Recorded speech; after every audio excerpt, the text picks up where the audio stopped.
Welcome to One Voice Evolving Season 2. Our guest today is Marie LaChapelle, who is a seasoned executive, former consultant, risk management executive in financial and manufacturing industries. She is the author of Dear White Lady, a series on a smart stack at substack.com, and you can find her on Blue Sky. Her episode 7 about Dear Mrs. White Lady, it is about racism, is going to be the core of what we talk about today. She has humor, she has intelligence, and she has historical data like I've never seen. So please welcome us and enjoy the show.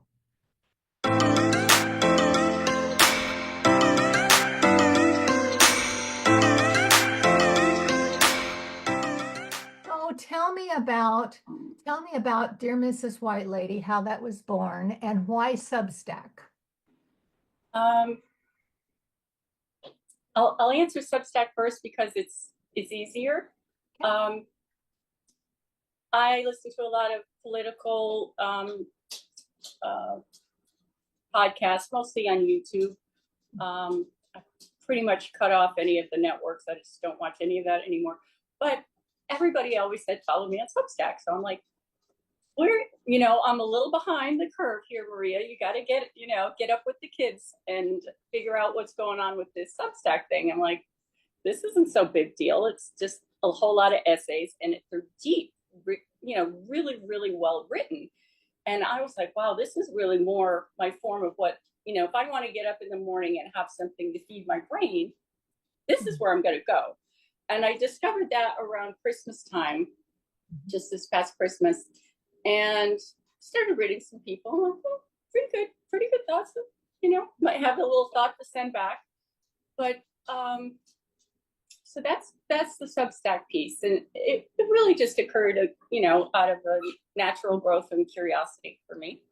Mm-hmm. And then the Dear Mrs. White Lady, it's really, I'm writing a letter to a neighbor who lives just across the way. I'm in a condo development here, and I see you. And I apologize. She had been helping me out last summer. My car had been hit in the parking lot. A delivery driver just smashed right in my back of my car. Anyway, had to take it back and forth to the body shop for estimates, repairs, and so on. And she had offered to give me a lift, and super, super friendly, nice lady. Someone you could just have a conversation with no on ramp, just you can just jump in a conversation with her. And she had said to me, I'm really worried about the direction this country is going. And I was like, oh, I think I know where this conversation is headed. And it's not, and I said, me too, but I think for different reasons, And she was going on about immigration. And the problem with immigration is, and I know that she was a stay-at-home mom. She's probably 5 years older than I am. I just turned 60. She has really never had to, be out in the marketplace. But for people who have to work, it can be very, very tough, like to find work and stay employed through all the bumps in the economy. And I was talking to her about, immigrants are really doing a lot of the work in our, restaurants and back of house, and they're the ones out picking vegetables, doing, stoop labor, as they call it. And most Americans don't want to be a dishwasher and don't want to do that sort of work. And they really aid our economy because they pay taxes. They pay taxes into Social Security. They will never see the benefit of those taxes back when they retire like we will, because they don't have citizenship status to receive that as an American benefit. So they're paying taxes, they're contributing to Social Security, all this other stuff. Anyway, she's like, I don't believe any of that. So the next time we got together, I used to read the newspaper in the morning, and I always just went to the opinion page, and I circled a couple things, like need to read more about this, and I give myself a little homework every day. And I brought the article article with me the next time I knew she was going to take me out. And I just like, oh, you don't just have to have this article with me. Let me just leave it in your car. You can look at it later. But here's some facts on immigration that I think you might, be interested in. And she said to me in a way that I can just tell you, Miss Kim, it broke my heart. She said, I'm not what you would call a reader. And I said, well, where do you get your information? How are you? And she's like, well, my husband and my family, they're really, really into politics and they know what they're talking about. And I just don't really want to spend my time doing that. And, there's that overlay of what you've talked about in the past, that white privilege of I don't have to be engaged because it doesn't affect me personally. But I think things will start to affect her personally. But that's really, I'm trying to reach to that woman. I'm trying to talk to her. And darn it, if I don't feel bad that I didn't work a little harder before the election, Yes, I do know. And I mean, that comes from my heart. I'm getting a little choked up here, but I feel like I was a little wimp, and now I'm like, it's time to tell us white ladies how it is, because we don't have any problem telling other people what it is. Right. And the evolution of the letters, I think you can probably see it kind of starts with building a rapport and, hey, I might have seen you at the HOA or at Whole Foods Market when I'm buying my, expensive groceries. But I should have talked to you and I didn't. I'm really sorry. Want to kind of catch up, and it's the rapport building from there on. And then by the time I'm getting to my episode 7, which I think is the most important piece of my series so far, I just ripped the Band-Aid off. I'm like, we have to talk about some things, and a lot of things that I feel deeply about, but I haven't had the opportunity to talk to anybody about them specifically, excuse me, the intergenerational harm from us not pulling Black ladies up behind us just oh my God. bugs the heck out of me.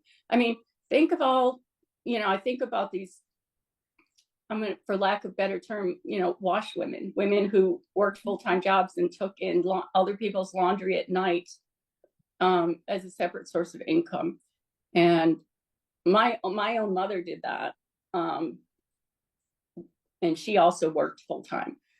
And we weren't, necessarily disadvantaged at all because of our race, but just by poverty and living out in the country area. But the amount of harm that has happened, the lack of their ability to create wealth, to go and get an education. I know that you did later in life, but they still can't step out of the workforce and go do that, And then, the whole disparity between what a white woman makes and what a white man makes. That's I checked the stats, and we make 82 cents to the man's dollar. So we're still 18% behind in everything, from building wealth ourselves, from having that money put away for retirement, that it compounds over the years. And Black women are even more at a disadvantage. They're making about 62 cents to the white man's $1 for the same work in the same position. Yeah. And this is, if we had worked together over these years, what could we have accomplished? Instead, we clung to our sense of whiteness, and I can't get defensive about that. I see it for what it is. And a lot of people don't want to have this conversation, Miss Kim. They're just so afraid to tread out on that water because the ice is so thin, Well, and so after the election, when 52% of white women either didn't show up or voted against what we all were working toward, and the Black women took a giant step back and said, don't even, Exactly. don't even. And I felt that. I'll cry. And by the way, for the record, these are not white women tears. I have to justify that every time I cry now. It's like, that's not what this is. But it was the first time in my life, and I am well over 60, that I stepped outside my front door and looked askance at my white neighbors, my white female neighbors, going, I don't know which side you were on. And I don't trust that you are a safe person in my world just because we look the same, which has always been my standard, right? The ones you don't trust are the ones that look different. No, no, no, no. The ones you don't trust are the ones that are in your skin. And the best thing they ever did, I mean it. I was on TikTok at that time, and it floored all of the white women voting blue, and all that they had done, and all the things they don't know what they're saying until it comes out their mouth, and even then they don't recognize it. To these Black creators and these Black women who had invested their life and soul and body and free labor into this event.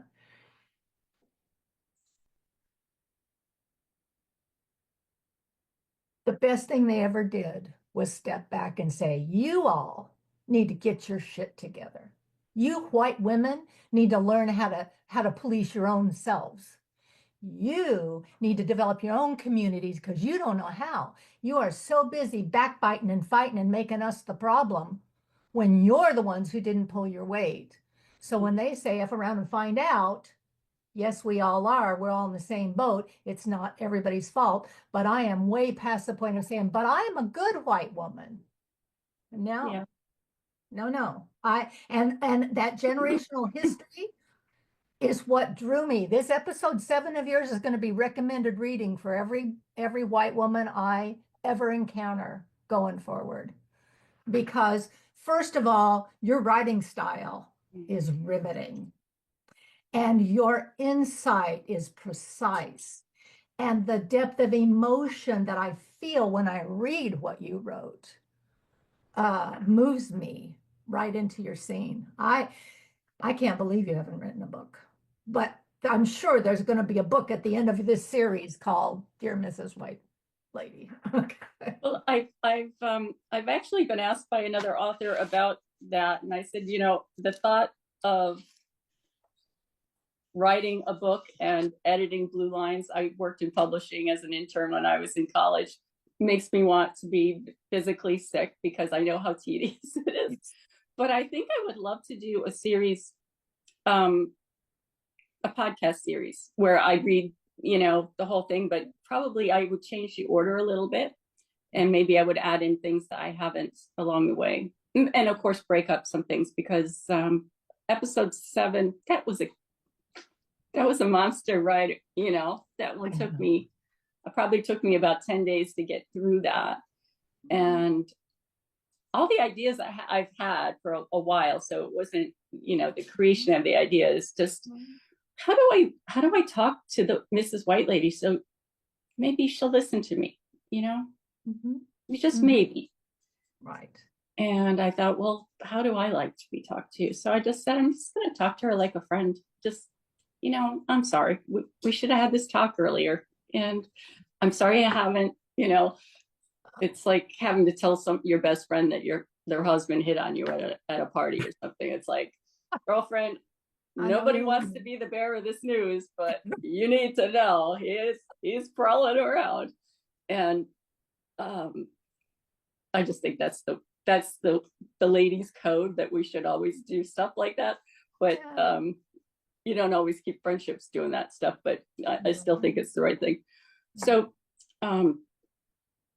you had asked on your other podcast about people's journey and how they got to where they were. Yes. And I had asked you similar questions. And I don't know if you talked about your journey on your own podcast. So I'm just curious because I haven't watched all of them. Oh God, yeah. And I don't have TikTok, so I didn't get in on that that wave. Right. Yeah.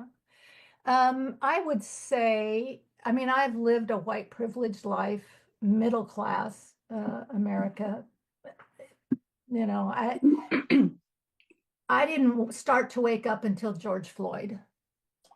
And when that video happened, and it was the video, it was the fact that somebody caught that live action, so I couldn't deny it anymore. Mhm. And it was a pivot point for me because my mother's heart for his pain and his family and our country and all the stuff. It just came right here. But more than that, it started the process of me looking at my entire life through a different lens. Mm. When you find out your husband's been unfaithful, you all of a sudden everything from the beginning of the relationship is up for reimagination. Okay? When you find out you're in a religious cult, all of a sudden everything they taught you about the Bible is up for revisiting. When George Floyd happened and those police officers did what they did, my husband of 22 years, the father of my three children, was a police officer in Las Vegas in our early years. Oh my And word. he used to pride himself on going over to the black side of town, Mr. Mike, Big Mike, and doing damage, and would tell the stories with such pride. And it never registered in my 21, 22-year-old brain that there was anything odd about that. Right. Never registered, it never even registered. And my assumptions had always been that racism only happened in the South, and that was a long time ago because I was from the West and we were diverse and all the things I imagined. Racism only happens south of the Mason-Dixon line. That's what my parents taught me, right? As they were Right. teaching me that Black people weren't safe Right. for me. Right. So that started me on my learning. And that was during the pandemic. So all of a sudden, people like me had time to let new information in. And so I am like a sponge of knowledge. I'm always a full-time student. So I started working with white supremacy, with Black creators, with learning, right? Started the book studies. That's what white women do. We go to book studies. And so I went to book studies led by Black women. And over that next 3 months, some of the Black people leading that became disenchanted or exhausted or whatever from our white leechism, and there started to be conflict back. All of a sudden we weren't doing it right, we weren't doing it perfectly. A white woman's worst fear, oh no, I offended somebody, or I didn't look like I know what I'm doing, or and so then I went to a white women's book study, and we were the blind leading the blind, man. And so we took the book and we said, okay, we're going to do this. But it was so hard. It was so hard to look to the truth and hold each other accountable and be nice at the same time. That piffled out. It's nearly it's almost the conflict's too great. You hold that kernel of truth in one hand, and then you're trying to figure out, how do I get from there to here? And as your mind starts to go through that logical process, you're focused on helping. You're focused at that moment in time. You're the helper. You're the white savior. Even though you don't call yourself that, right. You're gonna help because you're gonna learn, and and especially white women leaders, which is why that's who I work with now. So a couple of years pass, the 2-week pandemic thing turns into 2 years, whatever. Dr. Nikki Lanier, who has the Rare Woman Collective, a Black creator who worked with the Federal Reserve. She's a very fabulous leader. Harper Slade. Woman after my own heart. Okay. She's amazing. Was doing a live event in Louisville, Kentucky for white women leaders. And she had room for 150 or 200 women. And I was getting on an airplane from somewhere, saw her TikTok, and was so drawn to her graceful heart and approach toward white women trying to help who didn't know what they didn't know that I said, I just have to be there. And I pulled out things out of my butt and went. And it was 4 intense days of being in a room with white women leaders and watching them. I learned as much from the women in that room and how they reacted to her content and her presence as I did about systemic racism and why and what it cost me. But the part that pivoted my life there was the question that she asks every first timer. What has racism cost you, dear white lady? Mm-hmm. Because if you can't answer that, you are never going to have the heart or the guts to do what's required to change this system until it costs you personally and you can identify that. And so for me, it cost me relationship. It cost me safety because I was taught in my segregated world that we're not racist, even though my parents really were Archie Bunker and Edith. Okay. Um, that that Black people were dangerous and you shouldn't go to that part of town and you shouldn't go to that store and you shouldn't this and that. And you children learn what they live. And then I, raised my children not to be racist because I always had Black friends, but I had to keep them secret, okay, because my parents. And May it I was, may I interrupt you for a moment? yeah, When you say you had to keep your friends secret, was that an overt, you know, thing, or did you just learn that we don't do that? oh, the first time I played with a Black child, I was 4 years old in Dallas, Texas. We were visiting friends. I found a friend across the lake, a little Black girl. We were playing Oh, together. I love when It you was get the friend at the lake cottage or whatever. so much fun. Yeah. And I brought him home. And Texas, I didn't know anything then.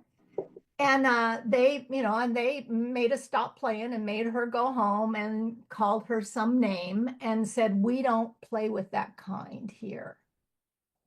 I was 4 years old. When I went back home to Henderson, Nevada, there was one side of the highway was Carver Park where the Black people lived, and the other side was no, not Victory Village. That was where my parents lived before I was born. Valley View, and those were houses where white people lived. What And year? I About what year was this? In the 60s or 19, that was about 70s? 19. I was born in 55. Well, that dates me. Uh, it would have been 59, 60, 1960, right? Early 60s, because it stayed Okay. that way all throughout my elementary school. So that was when redlining was happening. And Okay. yeah. In the rest of the world. Mm-hmm. And I would sneak out of the house. I would get my little sunsuit on and sneak out of the house and walk down our block and across the highway to go over there to their grocery store because Mr. Washington ran the grocery store. I was 5 years old and he was so nice to me. And I would take my penny candies and I would buy my penny candies and then I would come home. And every time I was coming home, I'd get across the highway back to my street to go home. And my brother who drove and my mother who did not would meet me in the street with a yardstick Oh my word. all the way home because I did that. And I continued to do that. It was worth the beating because they were nice to me over there. Wow. So, what does it cost me? So, by the time I was a teenager, I was 16. There was a boy I had a crush on from French class. He was Black and he was beautiful. And I knew enough to know that I wasn't allowed.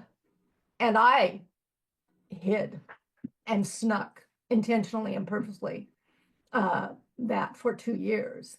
Um, and I mean, I can only imagine the cost it would have been to you had that relationship been revealed right, with this beautiful person. right, If you were beaten by your own brother in public right, with a switch or a yardstick, right. and Yeah. as a child, what Yeah, would have happened to you as, a young woman coming into her own, right. because we get very dangerous at that age, Yeah. to other people. Yes. Oh my And so word. I You were always, taking, you were really taking some chances. I, I was born to tell people secrets. I was born for it. It's wired into me. My mother lied about her age. I was 4 years old. Somebody knock on the milkman would knock on the door. I would run to the door to beat her. And first thing, you want to know how my mom is? She's 44. She hated that. And the more she hated it, the more I did it because it's who I am. So it's how we've arrived. Anyway, so but my test of so I was never I intentionally, and I used to think I must have been adopted into this family because I was nothing like them. And I intentionally was anti-racist as you could be under the covers. And I raised my children not to be prejudiced, but their father was this police officer who was entirely. So they chose their path and learned what they learned. But my daughter, we were separated, we were divorced when my daughter was a teenager, my youngest, and she dated a black boy in college. And he he was beautiful. And she brought him home. And I was like, this is a test of are you going to walk your talk? Because I've Right. talked it to them their whole lives. How am I going to be now when she brings him in to meet me? And it was fine. I was fine. She was fine. It was good. His family wanted nothing to do with that. His family made them stop seeing each other. That was the first time I ever realized because it would derail his education and his trajectory of success in life to get tied up with a white woman. And I hadn't ever considered that. But that was the moment when we saw the difference between the children. My other daughter had this racist bent, and she couldn't believe that I was allowing that. Her older sister. I'm like, why wouldn't I allow that? I encouraged it. So, so there's always been that. It's just always been part of who I am. And this time, this is this point in life. And this is what I love about menopause and what I love about why I work with only women, mostly over 50. But I've said 40 because sometimes they're ready at 40, 45. And the pop, usually, their little turkey baster thing popped up. Yeah, not baster. That's the wrong word. You know what I mean? When the thing says it's done. they have to they have to get enough through their programming and enough empty nesting and enough life experience to say, I have the time, I have the energy, I have the resources. What's my take on the world? What do I want to see for my grandchildren? And sometimes, like in my case, it takes interracial marriage in your children to say, oh my God, I can't stand for my grandchild to be treated this way. That sometimes will move white women. We will do things for our children we would never do for ourselves. It's interesting that you say that, but there's the flip side too of people who say, "Oh, not in my house," tough love, whatever they called it when I was growing up. Um, there's just as many moms who turn their back on their children because of these significant issues over who you love. And to your credit, you had these experiences as a child, and answering that question, I wrote it down because I thought how moving, what an important thing maybe for me to think on and write about. What has racism cost you? And if you can't answer the question, you don't have the heart and guts to get at this. Yeah.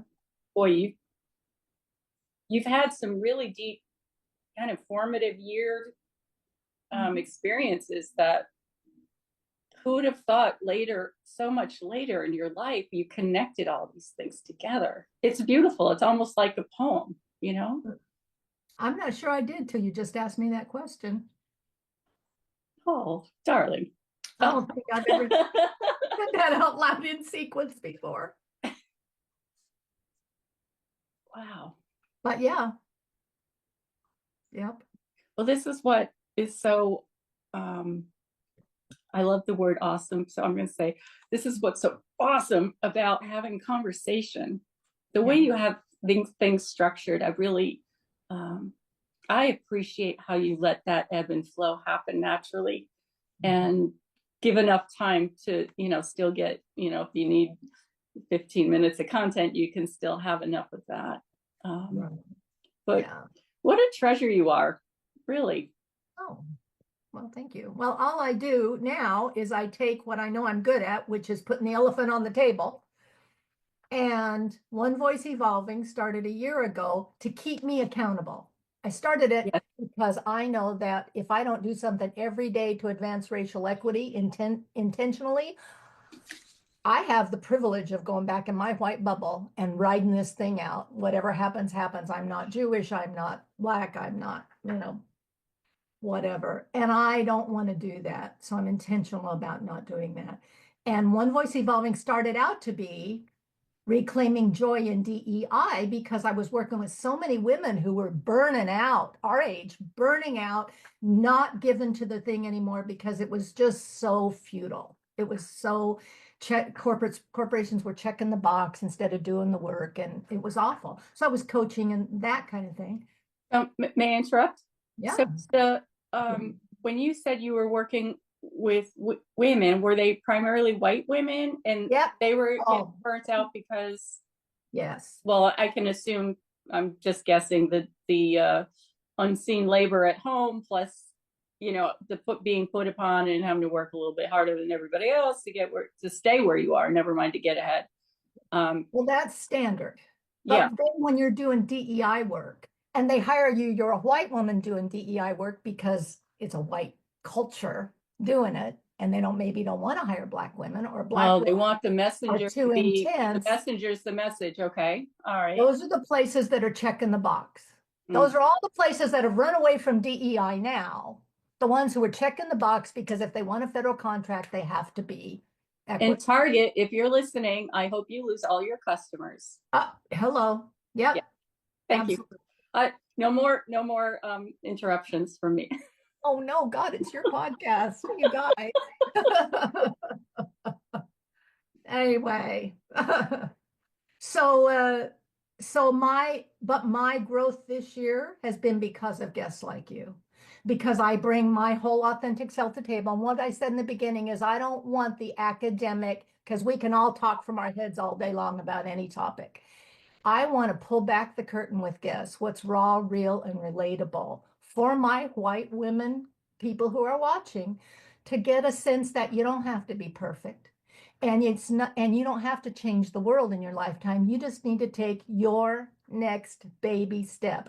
It could be over coffee with one of your children. It could be at your church when you're, in your little sewing circle. It could be, and I happen to have a voice, and I happen to have a presence, and I happen to have the credentials that give me access. And I thought I couldn't do anything else, but I can do a podcast. And besides that, I was sick and tired of getting, there's my aha. It's why I went off Meta finally. I have grown businesses, coaching businesses using Facebook ads since 2010. When I came in with racial equity, they wanted me, they considered it political, and I could not get past, and they quashed my content. They wouldn't take an ad from me a year ago because it was too political, because it said racial equity, too political. So that was even before this election cycle. And I realized for the first time, this is what Black creators are up against.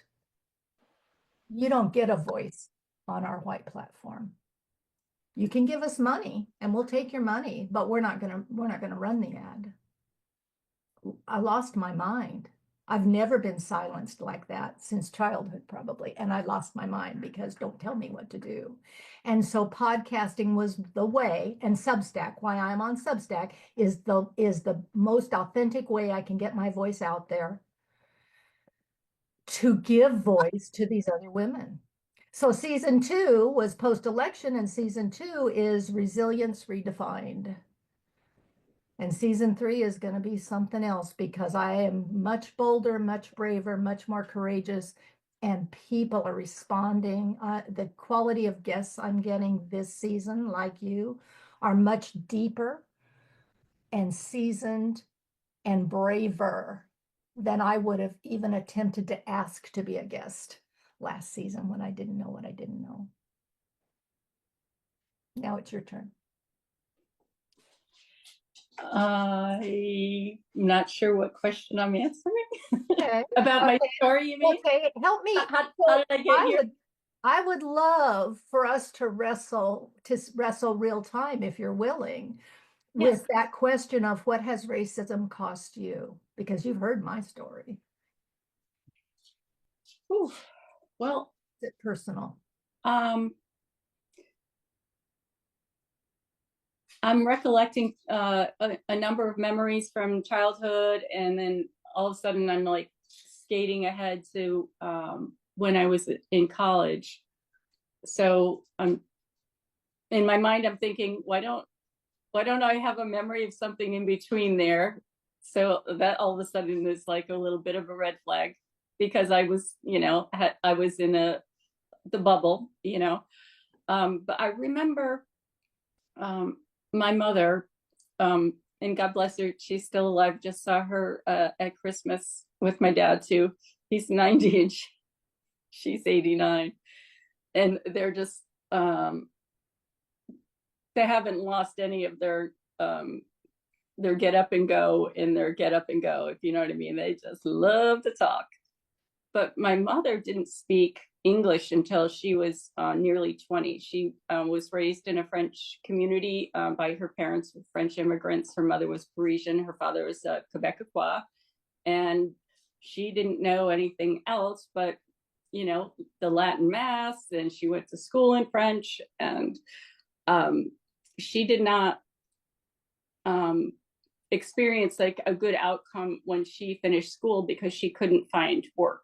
She became a switchboard operator and a secretary, and difficulty with language and learning, even though she's incredibly bright, incredibly sharp. But she wanted us to learn English at home. There were no Black people in our community at all, but there was the house down the street, the big farmhouse on the end that had the yellow dog out barking that never was, taken care of or never seemed to, be fed or looked after. And they had a Confederate flag out over the front of their porch. And I remember us driving by in the station wagon. We had that old, ugly paneled station wagon. When my dad got a little more money, we had a blue station wagon, but she said, don't ever go to that house. And the way she said it to me, I felt like, oh boy, there's something going on there. Now, I didn't understand anything about racism. I did not know anything about what that flag symbolized, only that there was something there that she was really afraid of and afraid of for me. And, I'm like a little white kid, like I went everywhere. I slept out in the snow in the winter. I went everywhere with my dog. People were hunting. I was always making sure I was wearing orange. I had free reign out in nature, but I really didn't understand it until I was much, much older. And when I jump ahead to my experience in college, I had received, after years of being unseen as a gifted student, I had received a full scholarship to Mount Holyoke College, which is a women's college in Massachusetts. It's relatively prestigious. A lot of people here in the South have never heard of it. It's not Harvard, Yale, but yeah, it is. Kind of is. Yeah, it is. but it has such this wonderful legacy. The thing that I really glom down to is their legacy is they produce women who go on to do great things. And one of the scholarship program I was accepted into was called the Frances Perkins program. And Frances Perkins was the first woman ever to serve in a presidential cabinet. She was the one who created all the New Deal documents for FDR. She traveled around the country. She looked at the poverty. She looked at what could be done. And through, he signs the pen. Thank God he did. But through the eyes of a woman, this stuff happened. So it gave me a great sense of encouragement that my life was going to take a turn for the positive, and that I also needed to remember I had to give something back at some point. Mm-hmm. Not sure what that thing would be, but knowing that, someday somebody's going to come ask me for something, and not in a quid pro quo kind of thing, but just, be cognizant that, to those who have received much is expected, right? And I had this young friend, Timbali was her name. She was Black South African, and she lived, I'm not exactly sure of her township, but it was like 50 miles outside of Soweto. So not in a larger village. But routinely these men would come through her village and do God knows what to the women, steal the children, and never to be seen again. And this one day, he came through to her house, and her older sisters were not there to protect her. And she had a very, she just had a fierce, inner strength. And he was talking to her in her language, in her dialect, and she refused to speak her own language to him. And that act of defiance cost her a beating. And she said, to this day, I do the same thing all over again. That, whatter came into our home, our village, and our home to do harm to us. Why should I even bow down even more to him?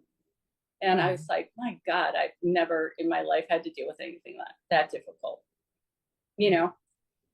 We're afraid to sneeze in church, right? This woman has, has gone through so much. And I think I was about 20 at that time. She probably was 17. So this probably happened to her maybe when she was, 12, 13, 14. And it just opened my eyes to things that, maybe I could learn a little bit more. And I signed up for, it was the first year they were teaching African-American, is what they called it, African-American literature, introduction to. And I was like, oh, maybe this would help me kind of expand some things that I'm not even aware of. And of course, love and literature. Well, the professor, who is clearly at least half white and Black, had me, the only white kid in the class. There was only 8 of us in the class. He asked me to write an essay why I wanted to join the class. And I was like, well, that seems like a barrier too far, thank you, kind sir, But then I thought about it, and I was like, just suck it up. You want to take the class. And also, maybe he's trying to teach you a lesson that this is what Black women have. They have to work a little bit harder to justify why they're even there, to get their seat at the table. And the lesson, I took the lesson. Nobody had to explain it to me. I figured that out. And I went on to really read some of the most important works, The Invisible Man. I read Zora Neale Hurston's Their Eyes Were Watching God, The Bluest Eye with Toni Morrison, all these books. And I never would have read any of this I was reading Paradise Lost and Milton, and I had a class in meta discourse and from Aristotle to Plato. And, I was all in this esoteric stuff. And I really, really was struck by one book. It was called The Street. And I'd forgotten her name, and I looked it up this morning. It was Ann Petrie. And she talked about, I think the opening line might have been, the street has eyes. And the whole book was really about the sexual brutality focused on Black women, especially Black girls in their own neighborhood, and racism and classism. And that you're always being watched, that you're not free at all, even with your own people, And then I came across the other day, yesterday, I think,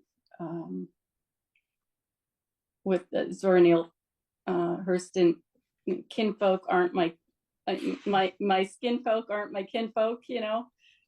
Or maybe it's the other way. I think I got it wrong. But that it is the skin folk and kinfolk is what it is. I did the same thing. And so that was kind of my trajectory through college. And then after college, I worked in New York City. I worked around some extremely prestigious Black people who were extremely high up in the banking industry, attorneys. I didn't see around me this diaspora of Black, oppression.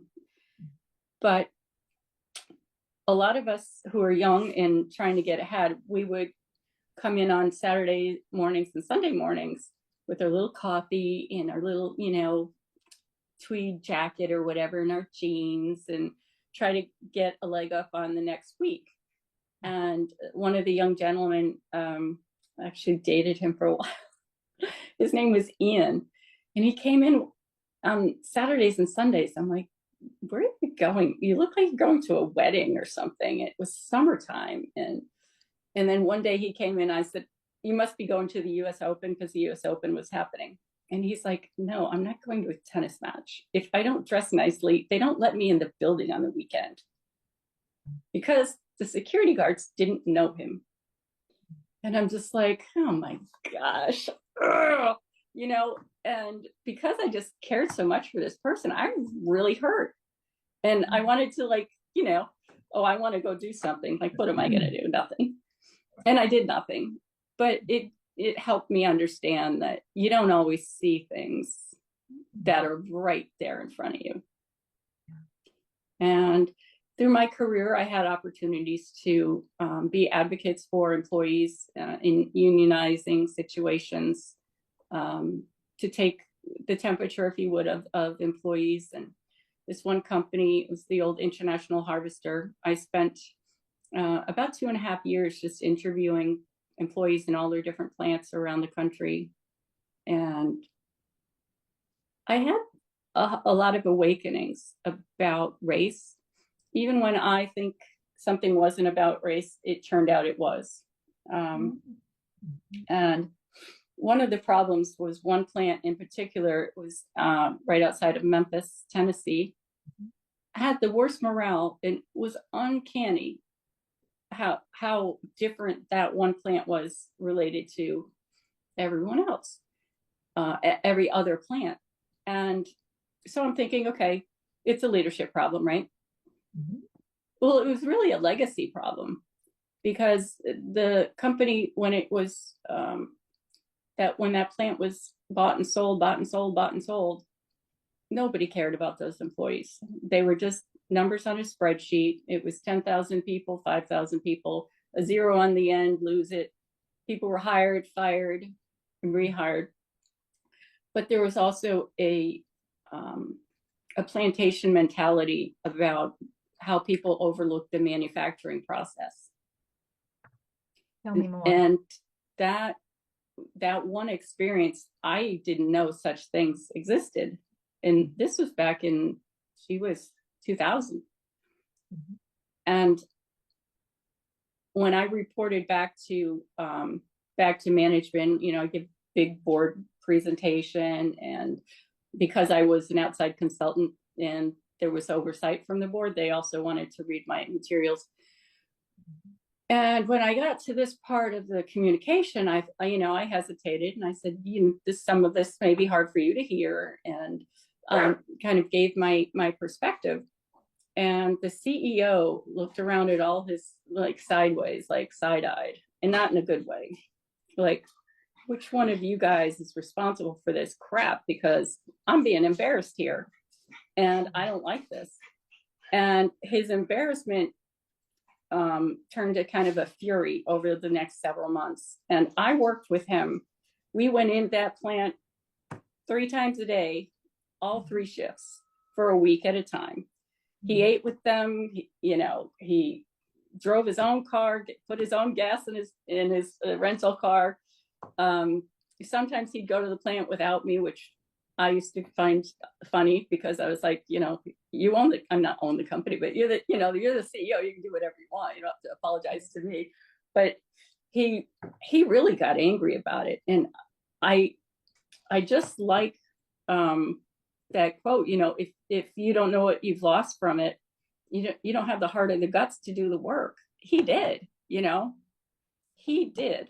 He took it seriously.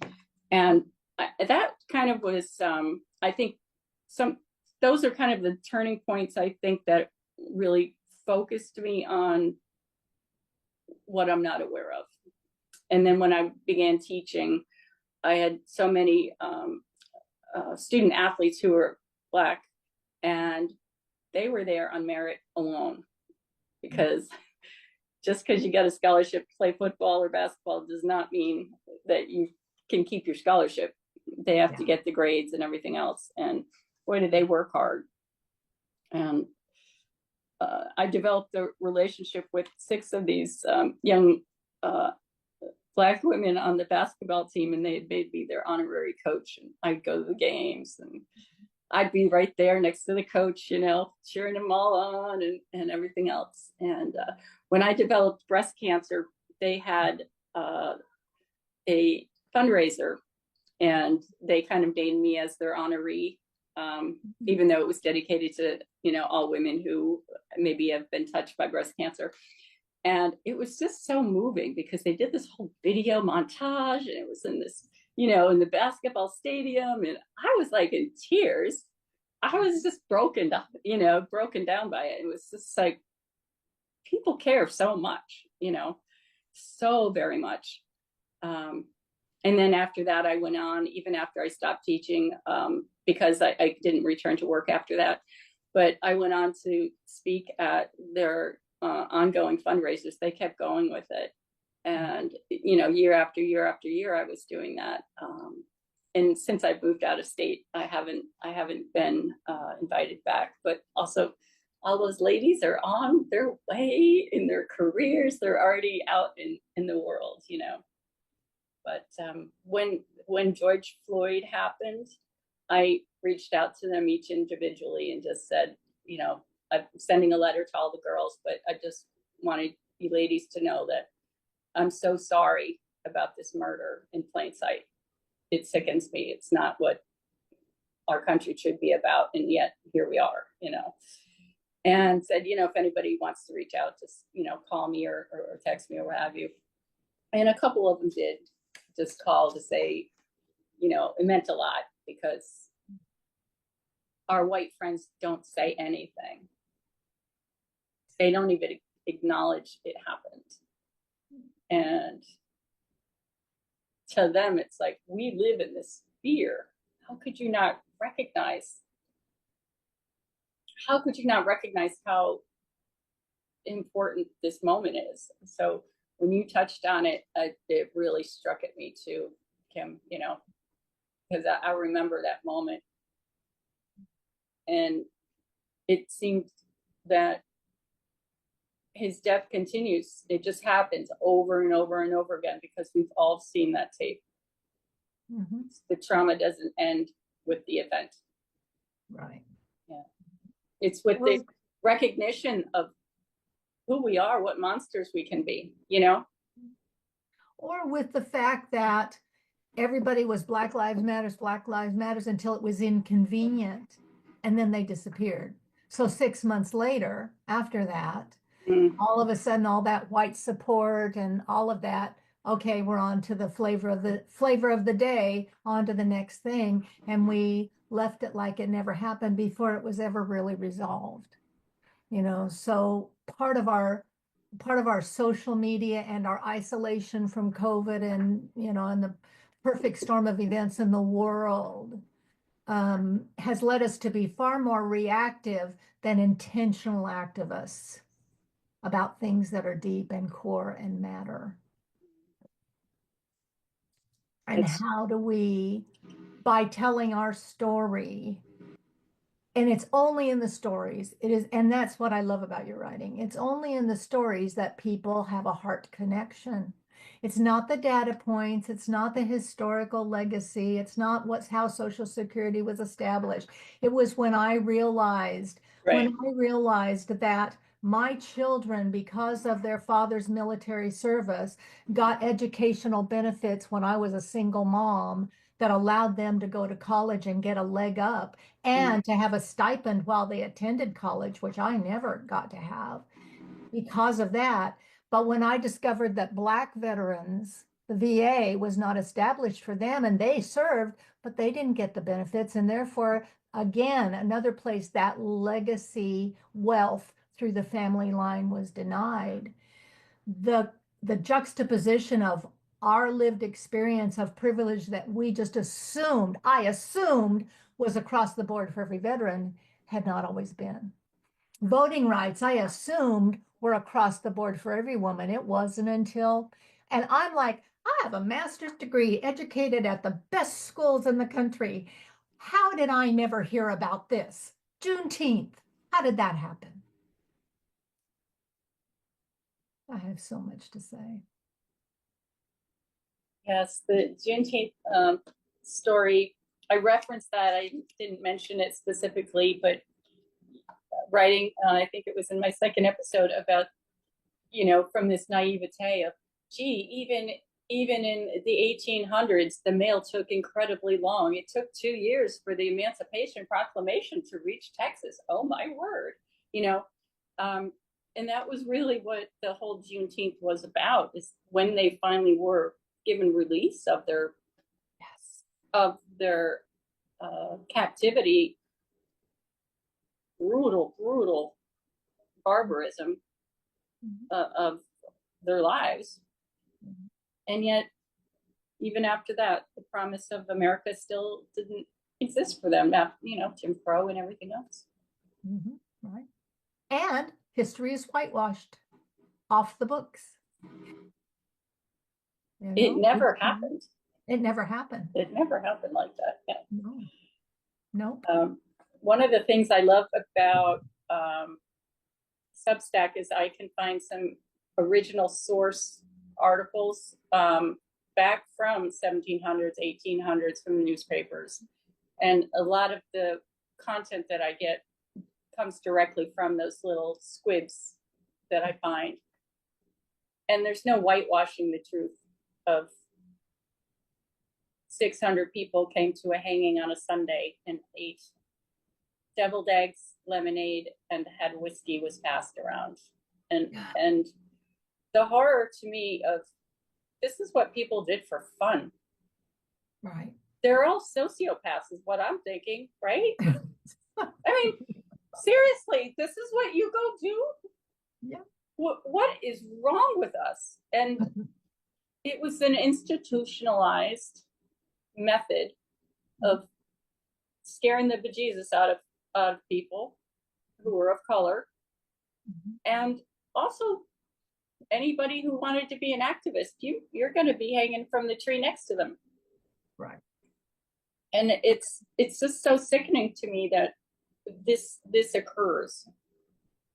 I was equally frustrated and hurt when I watched that video of the two Nazi Graham and Gramps, as I call them, who came in and they wanted their Nazi knives Nazi'd up a little bit more, a little jazzier.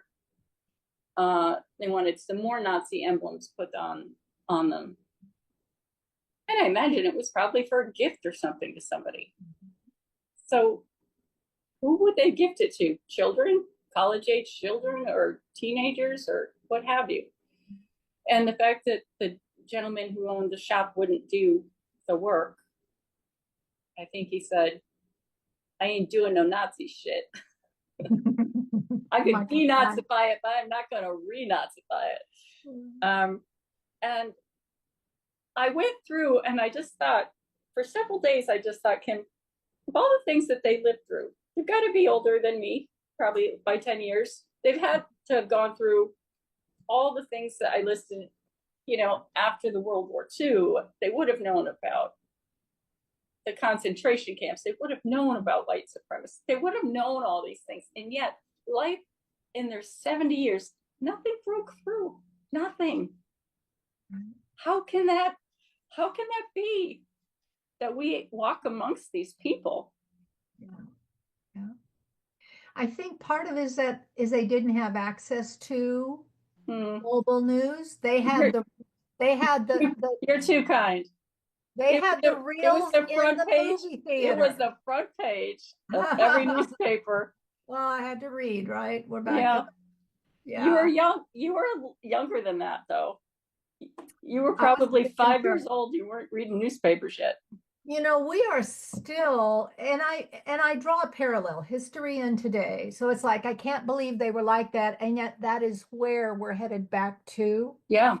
And I had to, and I have to regulate on top of all of the change in my consulting and my life and all that. I have to regulate the way I take in information and when. If I take it in right before bed, I have nightmares. If I take it in the middle of the night, then I've had a 5-hour sleep cycle. If I take it in the morning, I'm sick. So how do I stay abreast of things?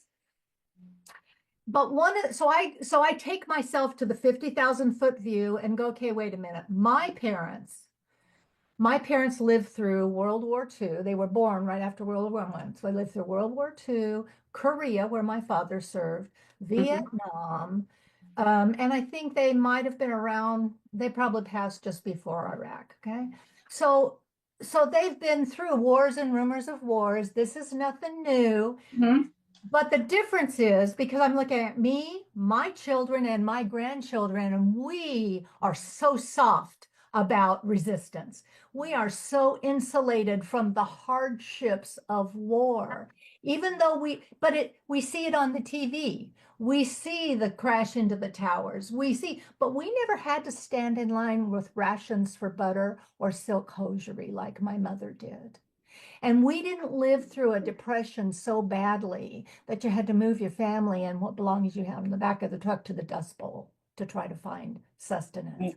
Right. And I thought this that I have to accept is that this may be the season of hardship that every generation for millennials of history has endured. We know about war, but we have never lived the hardship that we are fearfully facing right now. And therefore, we have never developed the strength that the Black people had in the Underground Railroad to escape the South to go to Canada through our little town, only to have the state of New Hampshire erase that 100-year history and have it uncovered in the last 15 years. Because according to the state's records, there was never a slave owner or a slave in the state of New Hampshire. We were spotless until they discovered Portsmouth, New Hampshire was a slave trade harbor.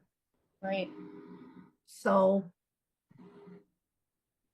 I'm looking for resilience for women, white women who have Mm-hmm. never experienced that kind of hardship, who've been able to go to their bubble, who now are being forced to feel and see and look and live differently than they ever have with no historical context. To bring that historical context in and say, women abolitionists were a real thing. And it's the reason the Underground Railroad succeeded because they had the heart and the soul and the strength to influence those white men who were making the policies, whose husbands were senators, while they had a safe house on the railroad train, on the main road. And there are stories about the parallel universes between what you described in New Hampshire and the ladies from Rochester. I don't know if you're aware, but there were a group of abolitionists from Rochester, very well heeled, very well funded, who had the ear of their husbands and their families' money, and they did a lot behind the scenes, but their funds actually helped move people from hither to thither. But that was courageous in and of itself, and they stepped out of their bubble. Yeah. We have, as all these things that we've talked about. Last summer, I couldn't bring myself to tell my friend, my acquaintance, that she was wrong. Everything was just, oh, I don't want to hurt your feelings, and maybe you want to read this article, and I'm not really a reader, and how fawning we've been about this. And that bothers me, because I know that I couldn't change the world, but maybe I could have changed a corner, One, I use the starfish analogy. Uh, Throwing all the starfish back into the sea, this child and this guy saying, "You're never going to save all of them. You're never going to make a difference." And the kid picks up one and throws it in the sea and says, "Made a difference to that one." yeah. All right. That's me. One voice evolving. And Well, we've moved from the singular to the collective. And as we move to the collective, resilience is our stage 2. What do you offer to women to be resilient in this time and find their voice differently than a year ago? well, it's funny that you would ask that question, because I give talks on this topic. And the teaching that I have given previously to this past election has been that you need to create a strategy of resilience for your life. That means your fellow sisters, your friends, find the people who are going to be your touchstones. And I gave examples through, about my life and when I needed those people. Nobody said, "This is really important." They knew when I said, "I need you. I'm on the next flight. Yes, I'll come." But the difference now with the resilience is we have to learn that we don't have glass jaws. We can pick ourselves up, and we need to get, for our own dignity, we need to get to the next place. And everybody has to do it in their own way, but do something. And that I think doesn't sound like resilience. It sounds like action. But when you look at it on the other side of 5 years, it'll make you feel better that you were able to survive through all of that because you took action. It's a present to your future self, Perfect. It's been my pleasure, Miss Kim. Thank you. It has been my absolute pleasure. And I just don't know that I'm not going to make it up to where you are one of these times I'm in Georgia. Well, I can, get in my little car. It has a little steering wheel, and I'm only an hour from Savannah, so I'm not sure where you are. But if I can come see you and bring you flowers or something while you're doing all your work, or maybe bring you some Chinese food or something, I'll be happy to do that. Let's look for a midway point. Thank you for your time. It has been glorious. It's been my pleasure. You're honoring me so much with the invitation. And I look forward to watching more of your pieces. Good. And I'm waiting for the book, but your Substack is stellar. I can't emphasize it enough. So I'm gonna. Wow. Well, you touch me. I have I have my own feelings that I think, it's pretty good. But it's so nice when someone else has the kindness to say so, Thank you.